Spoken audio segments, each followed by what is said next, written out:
Indian revised version IRV Telugu 2019 వాడుక భాషా Bible నుంచి ఆదికాండము 26వ అధ్యాయం. అబ్రహాము రోజుల్లో వచ్చిన మొదటి కరువు కాకుండా ఆ దేశంలో మరో కరువు వచ్చింది.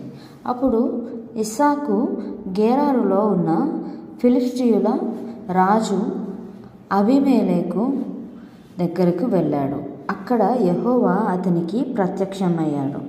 నువ్వు ఐగుప్తుకి వెళ్ళవద్దు, నేను నీతో చెప్పే దేశంలోనే నివసించు. ప్రస్తుతం నీవున్న ఈ దేశంలోనే పరదేశిగా ఉండిపో. నేను నీతో ఉంటాను, నిన్ను ఆశీర్వదిస్తాను. నీ తండ్రి అయిన అబ్రహాముతో చేసిన నిబంధనను నెరవేరుస్తాను. నీ వంశస్థులను ఆకాశంలో నక్షత్రాల్లా విస్తరింపచేస్తాను. నీ వంశస్థులకు ఈ భూములన్నీ ఇస్తాను. నీ వంశస్థుల ద్వారా భూమిపైన జాతులన్నిటినీ ఆశీర్వదిస్తాను. ఎందుకంటే నీ తండ్రి అబ్రహాము నా మాటకు లోబడి నా ఆజ్ఞలను, శాసనాలను, నా చట్టాలను, నా నియమాలను పాటించాడు అని అతనికి చెప్పాడు. కాబట్టి ఇస్సాకు గెరారులో నివసించాడు. అక్కడి మనుషులు అతని భార్యను చూసి ఆమె సంగతి ఇస్సాకును అడిగారు. దానికతడు ఆమె నా చెల్లి అని చెప్పాడు. ఆమె తన భార్య అని చెప్పడానికి భయపడ్డాడు. ఎందుకంటే రిబ్కా అందగత్తె కాబట్టి అక్కడి మనుషులు ఆమె కోసం అతన్ని చంపుతారేమో అని అనుకున్నాడు. అతడు చాలా రోజులు అక్కడ గడిపాడు.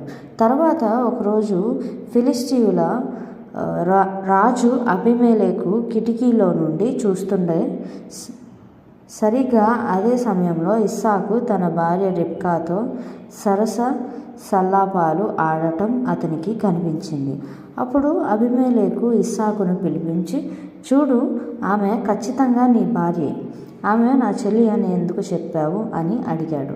దానికి ఇస్సాకు, ఆమెను పొందటం కోసం ఎవరైనా నన్ను చంపుతారేమోనని అనుకున్నాను అన్నాడు. అందుకు అబీమెలెకు, నువ్వు మాకు చేసిన ఈ పని ఏమిటి? ఈ ప్రజల్లో ఎవడైనా భయం లేకుండా తేలిగ్గా ఆమెతో శారీరక సంబంధం పెట్టుకునేవాడే కదా, మాకు ఆ పాతకం చుట్టుకునేదే కదా అన్నాడు. కాబట్టి అబీమెలెకు తన ప్రజలందరికీ, ఈ వ్యక్తిని గాని ఇతని భార్యను గాని ముట్టుకునేవాడు ఖచ్చితంగా మరణశిక్ష పొందుతాడు అంటూ ఒక హెచ్చరిక జారీ చేశాడు. ఇస్సాకు ఆ దేశంలో నివసించి వ్యవసాయం చేశాడు. ఆ సంవత్సరం యెహోవా ఆశీర్వదించటం వల్ల 100 అధిక పంటను